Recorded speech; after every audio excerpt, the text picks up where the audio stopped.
সোনারগাঁয়ে ২১০০ আবাসিক চুলার অবৈধ গ্যাস সংযোগ বিচ্ছিন্ন করেন তিতাস কর্তৃপক্ষ। সিনিয়র স্টাফ রিপোর্টার লিটন বিশ্বাস জানান, নারায়ণগঞ্জের সোনারগাঁ উপজেলায় মোবাইল কোর্টের মাধ্যমে তিতাসের অভিযানে ২১০০ চুলার অবৈধ গ্যাস সংযোগ বিচ্ছিন্ন করেন তিতাস কর্তৃপক্ষরা।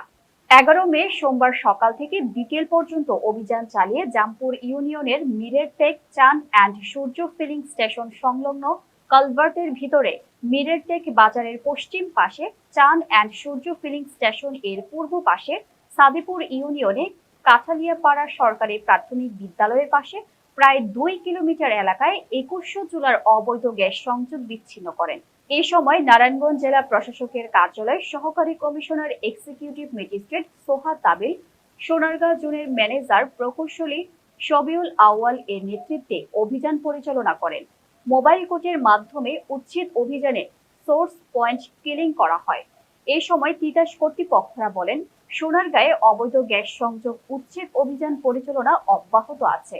যেখানে অবৈধ সংযোগ পাওয়া যাবে সেখানে উচ্ছেদ অভিযান পরিচালনা করা হবে।